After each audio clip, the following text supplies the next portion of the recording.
நண்பர்கள் அனைவருக்கும் வணக்கம். இந்த வீடியோவில் நாம நிஃப்டி அண்ட் பேங்க் நிஃப்டி ஃபியூச்சருக்கான டுமாரோ ப்ரிடிக்ஷன்ஸ் என்ன அப்படிங்கிறத நம்ம டீட்டெயில்டாக பார்க்க போகிறோம். ஸோ மறக்காம இந்த வீடியோவில் ஸ்கிப் பண்ணாமல் பாருங்க. ஒருவேளை நீங்கள் இந்த வீடியோ புதுசாக பார்க்குறீங்கன்னா தயவு செஞ்சு என்னோட ப்ரீவியஸ் வீடியோவில் நான் என்ன சொல்லியிருக்கேன், அது நடந்திருக்கா இல்லையா அப்படிங்கிறத பார்த்துட்டு வந்து இந்த வீடியோவை பாருங்க.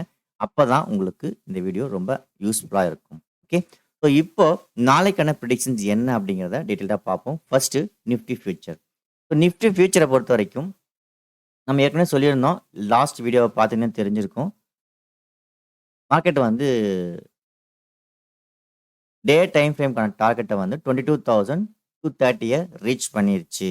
ஸோ எகைன் வந்து இங்கே வந்து ஒரு கரெக்ஷன் ஆகலாம் அப்படிங்கிற மாதிரியோ அல்லது ஒரு ரிவர்சல் நடக்கிறதுக்கு வாய்ப்புகள் இருக்கலாம் அப்படின்னு நம்ம சொல்லியிருந்தோம். ஆனால் அது எது வரைக்கும் போகுங்கிறத நம்ம டீட்டெயிலாக சொல்லலை.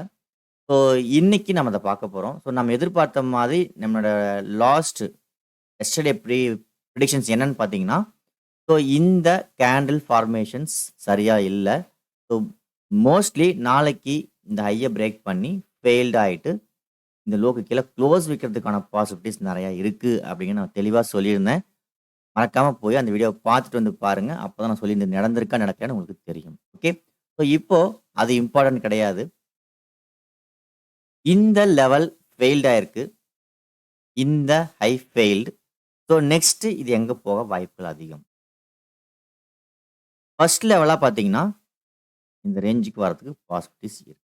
அதாவது first level means day time ஃப்ரேம்க்கான ஃபெயில்டு எங்கே வரும் அப்படின்னு பார்த்தீங்கன்னா, நியரஸ்டாக அதோட டார்கெட் ரேஞ்ச் 21,200 21,200 அந்த ரேஞ்சுக்கு மேக்ஸிமம் மார்க்கெட் வந்து ரீச் ஆகிறதுக்கு பாசிபிலிட்டிஸ் அதிகம். அதாவது 21,200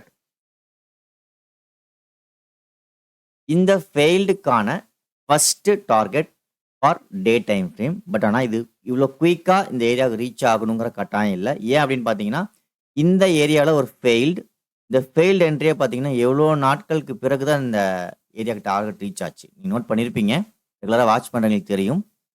ஸோ இந்த ஏரியா ப்ரைஸ் ஆக்ஷன் ஃபெயில்டுக்கான டார்கெட் என்னமோ ஷார்ட் தான், ரொம்ப கம்மி தான். பட் இந்த ஏரியா வந்து ரீச் ஆகிறதுக்கு கிட்டத்தட்ட வந்து ஒரு 1 வீக்குக்கு மேலே டைம் எடுத்துக்கிச்சு.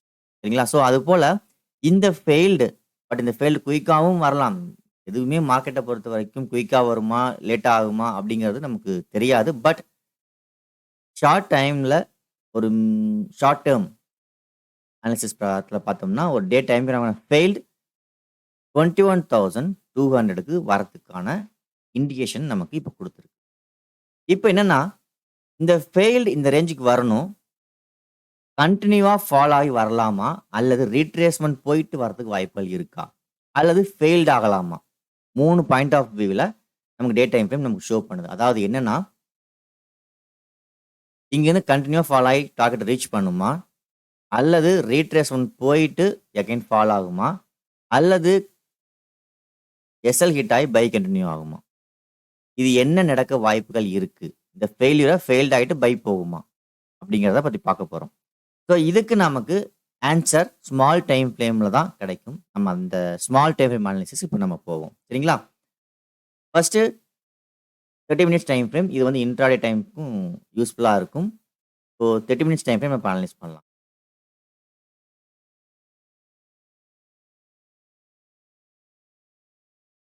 மினிட்ஸ் டைம் ஃப்ரேம் பற்றி பார்த்தீங்கன்னா, நம்ம இன்னைக்கு சொல்லியிருந்தது கிளியராகவே இருந்திருக்கும். இந்த ஹை ஃபெயில்டு ஆயிடுச்சு அப்படின்னா மிகப்பெரிய ஒரு டவுன் மூவ் எதிர்பார்க்கலாம். அதாவது இந்த ஹை ஃபெயில்டு ஆனாலோ அல்லது இந்த ஹை ஃபெயில்டு ஆனாலோ இட் மீன்ஸ் நான் கேப் அப் ஆகி ரெட் பாராக சொல்லியிருந்தேன். பட் கேப் அப் ஆகி தான் ரெட் பார் ஆகணும்னு நான் அது மட்டும் தான் நடக்கணுன்ற கட்டாயம் கிடையாது. It's a bearish engulfing.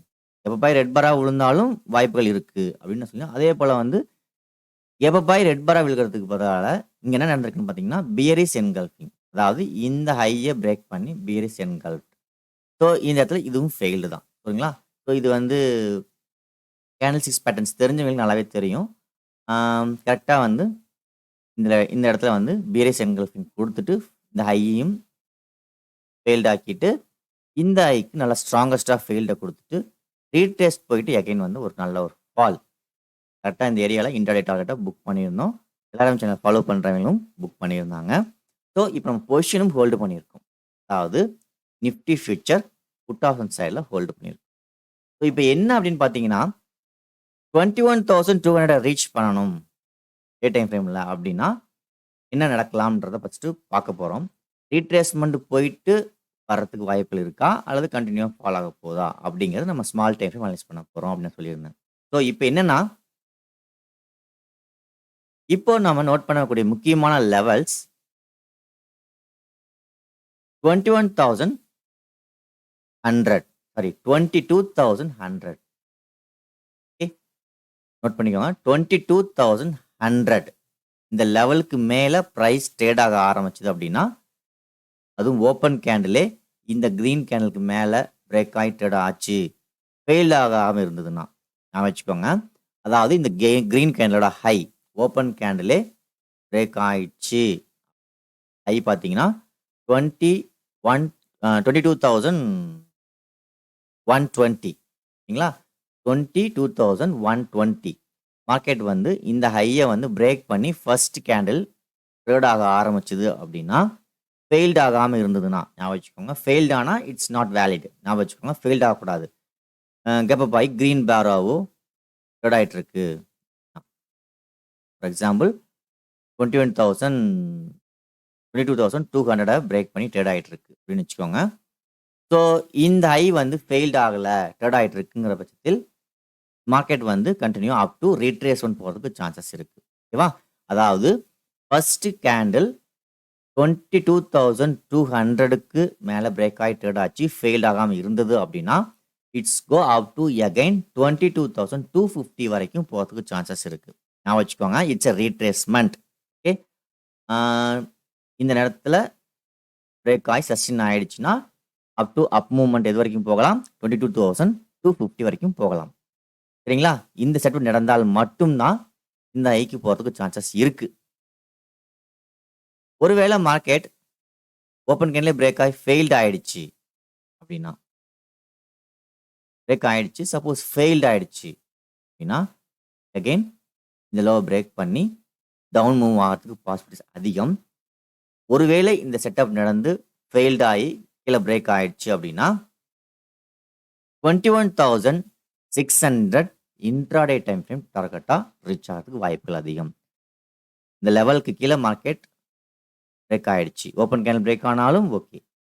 Gap down ஆனாலும் ஓகே. கேப் டவுன் ஆனா மட்டும் ரீட்ரேஸ்மென்ட் வருமா? அல்லது கன்டினியூ டவுன் வருமாங்கிறத நம்ம லைவ்ல டெலகிராம் சேனல்ல அப்டேட் பண்றோம்.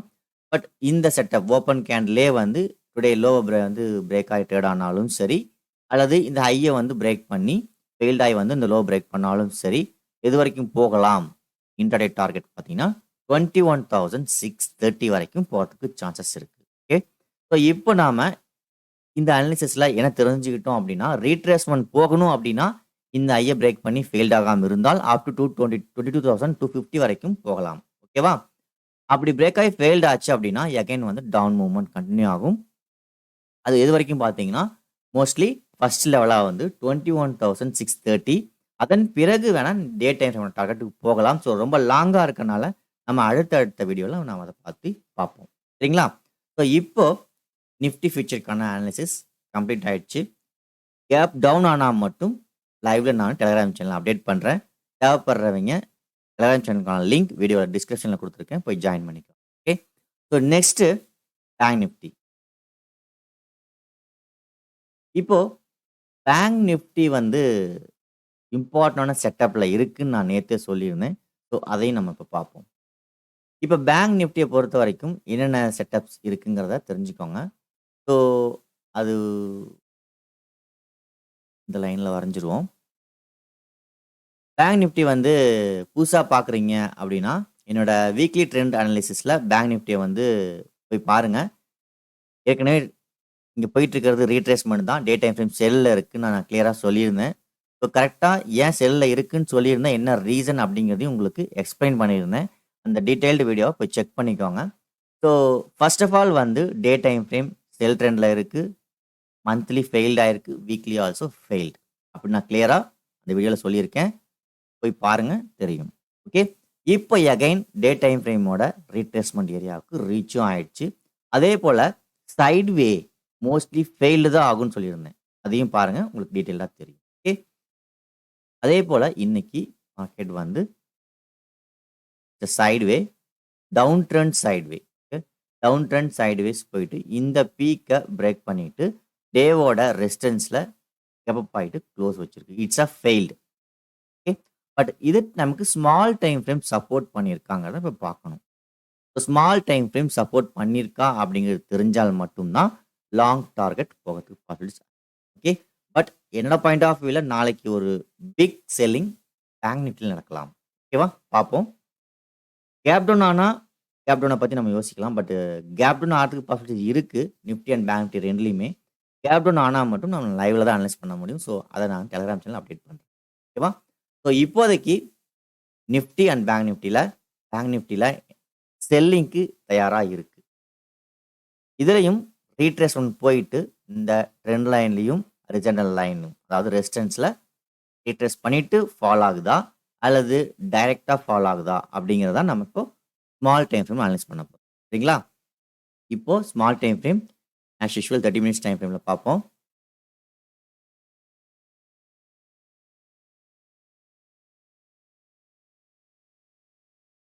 ஓகே. 30 மினிட்ஸ் டைம் ஃப்ரேம் அனாலிசிஸ்ல இது என்ன சொல்லியிருந்தேங்கிறத போய் செக் பண்ணிக்கோங்க. கேப் ஆகி ரெட் பாரா தான் க்ளோஸ் வைக்க பாசிபிலிட்டிஸ் அதிகம். ஃபர்ஸ்ட் மினிட்ஸ் கேண்டில் ரெட் பாரா தான் க்ளோஸ் வச்சிருக்கு. போய் பாருங்க தெரியும். ஓகேவா? ஸோ இப்போ பேங்க் நிஃப்டி என்ன நடக்க வாய்ப்புகள் அதிகம்ங்கிறத பார்ப்போம். பேங்க் நிஃப்டியை பொறுத்த வரைக்கும் இந்த லோவை பிரேக் பண்ணாலோ அல்லது ஹை பிரேக் பண்ணி ரிஜெக்ட் ஆயிட்டாலோ இட்ஸ் டவுன் ட்ரெண்டுக்கு தயாராக போகுது அப்படின்னு நம்ம சொல்லியிருந்தோம். சரிங்களா? ஸோ என்னோட பாயிண்ட் ஆஃப் வியூவில் முடியிறப்போ மார்க்கெட் கரெக்டாக ப்ரைஸ் ஆக்ஷன் பிரேக் ஆயிருக்கு. பட் சஃபிஷியன்ட்டான பிரேக் இல்லாததுனால நம்ம பேங்க் நிஃப்டியில் நம்ம இன்னைக்கு ஹோல்டிங் வைக்கல. பட் நிஃப்டியில் ஹோல்டிங் வச்சிருக்கோம்.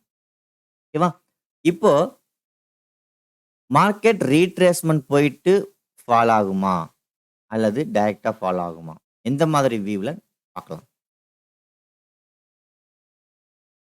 பேங்க் நிஃப்டியை பொறுத்த வரைக்கும் இங்கே சஃபிஷியண்ட்டாக பிரேக் ஆகாததுனால என்னோட வியூஸ் வச்சு சொல்கிறேன். எகைன் இந்த ஹையை ரிஜெக்ட் பண்ணிட்டு அதாவது பிரேக் ஆகிட்டு இட்ஸ் மேபி கேப் ஆகி ரெட் பாராகவும் விழுகலாம் அல்லது இங்கிருந்தே மார்க்கெட் அப் மூவ் கொடுத்துட்டு பேரிஸ் என்கல்ஃபிங் அல்லது ஃபெயில்டு கேண்டில்ஸ் ஏதாவது வந்து கொடுக்கலாம். இட்ஸ் ஹேமர் ஏதாவது ஒரு பேட்டர்ன்ஸ் வந்து இங்கே கொடுக்கும். அதாவது இந்த ஹையையும் பிரேக் பண்ணி அல்லது இந்த ஹையை பிரேக் பண்ணணும் கூட அவசியம் கிடையாது. பட் மேபி இந்த ஹையை வந்து மேக்ஸிமம் பிரேக் பண்ணிட்டு ஃபெயில்டு ஆகிட்டு அகைன் ஒரு நல்ல ஒரு டவுன் மூவ் கொடுக்கலாம் அப்படிங்கிறது என்னோட பாயிண்ட் ஆஃப் வியூ. பார்ப்போம். ஒருவேளை கண்டினியூவாக பிரேக் ஆனால் நம்ம புட் ஆப்ஷன் அதுக்கு தகுந்த மாதிரி மெயின்ங்களா. ஸோ நாளைக்கு பொறுத்த வரைக்கும் ரீட்ரேஸ்மெண்ட் போகிறதுக்கு பாசிபிலிட்டிஸ் இருக்கு பேங்க் நிஃப்டியில். காரணம் சஃபிஷியண்டாக பிரேக் ஆகல. ஓகேவா?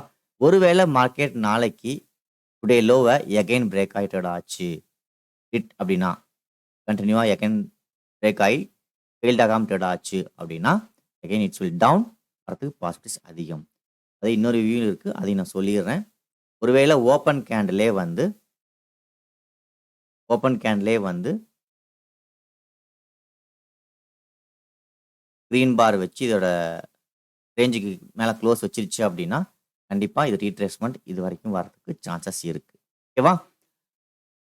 அப்படி இல்லாமல் மார்க்கெட் இந்த இடத்துக்கு ரீட்ரேஸ்மெண்ட் போயிட்டு ஃபெயில்ட் ஆச்சுன்னா it's will come down up to 46,500 அதாவது 46,500க்கு மார்க்கெட் வரதுக்கு சான்ஸ் அதிகம். சரிங்களா? இந்த ரேஞ்ச் வரைக்கும் வரதுக்கு வாய்ப்புகள் இருக்கு. ஹை பிரேக் பண்ணி ஃபெயில்ட் ஆகிட்டு வந்தாலோ அல்லது டைரக்டா ஓப்பன் கேண்டிலே நல்ல சஃபிஷியண்டாக பிரேக் ஆனாலோ மேக்ஸிமம் பேங்க் நிஃப்டியை பொறுத்த வரைக்கும் ஃபர்ஸ்ட் லெவலாக 46,500க்கு ரீச் ஆகிறதுக்கு சான்சஸ் இருக்கு. மேபி இங்கே நிற்கலைன்னா இன்னும் நல்ல ஒரு டவுன்ஃபால் ஆகலாம். ஏன்னா பிக் டைம் ஃப்ரேம் நல்ல ஒரு செல்லிங்கில் இருக்கிறதுனால இங்கே நிற்குமாங்கிறது டவுட் தான் பேங்க் நிஃப்டியை பொறுத்த வரைக்கும். சரிங்களா? ஸோ நாளைக்கு ஒருவேளை கேப் டவுன் ஆனால் அதை பற்றி நம்ம லைவில் பார்த்துக்கலாம். ஸோ இதுதான் நாளைக்கான பேங்க் நிஃப்டி ப்ரிடிக்ஷன்ஸ். நீங்கள் இப்போ ஃபோக்கஸ் பண்ண வேண்டிய 2 விஷயம். நாளைக்கு இந்த லோ ஃபெயில்ட் ஆச்சு அப்படின்னா ரீட்ரேஸ்மெண்ட் போகிறதுக்கு சான்சஸ் இருக்குது. அப் டு பார்த்தீங்கன்னா திஸ் ரெசிஸ்டன்ஸ் ப்ரைஸ் பார்த்துக்குவோம். எது வரைக்கும் போகலாம் பார்த்தீங்கன்னா நியரஸ்ட்டாக வந்து 47,300 வரைக்கும் போகலாம் ரீட்ரேஸ்மெண்ட். ஓகேங்களா? அங்கே போயிட்டு ஃபெயில்டு ஆச்சு அப்படின்னா நம்ம again up to down move 46,500 வரைக்கும் வரதுக்கு பாசிபிலிட்டிஸ் இருக்குது. ஒருவேளை ஓப்பன் கேண்டிலே லோ பிரேக் பண்ணி சஃபிஷியண்டாக இருந்தது ஃபெயில்டு ஆகலைன்னா கம் டவுன் அப் டு 46,500. இது நாளைக்கான லெவல்ஸ். ஒருவேளை இந்த லெவலுக்கு கீழேயும் பிரேக் ஆச்சு அப்படின்னா நெக்ஸ்ட் லெவல் என்ன அப்படின்னு நான் டெலகிராம் சேனல் அப்டேட் பண்ணுறேன். அதுக்கு பிறகு நாம அதுக்கு தகுந்த மாதிரி மூவ் பண்ணலாம்.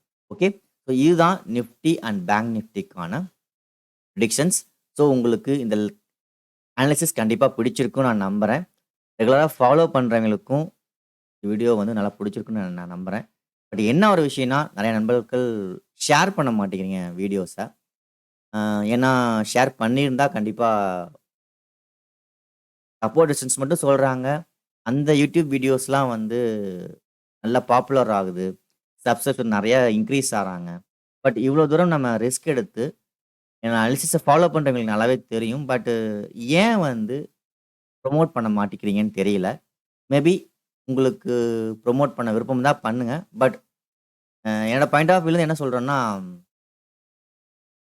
இம்ப்ரூவ்மெண்ட் இல்லை அப்படிங்கிற பட்சத்தில் மேபி யூடியூப் சேனலையும் க்ளோஸ் பண்ணுறதுக்கு வாய்ப்புகள் இருக்கலாம். ஏன்னா நான் வந்து ஒரு வீடியோ போடுறதுக்கு 2-3 ஹவர்ஸ் ஆகுது. டைம் ஸ்பெண்ட் பண்ணி நான் ஏன் போடணும் அப்படிங்கிற மாதிரியான திங்கிங்ஸ் எனக்கு வருது. ஸோ நீங்கள் எனக்கு சப்போர்ட் பண்ணுற மாதிரி இருந்தது அப்படின்னா தயவு செஞ்சு இந்த வீடியோஸ் இது மட்டும் இல்லை, கண்டினியூவாக வரக்கூடிய வீடியோஸ் மேக்ஸிமம் பிடிச்சிருந்தா பண்ணுங்கள், பிடிக்கலாம் பண்ண வேண்டிய அவசியம் கிடையாது.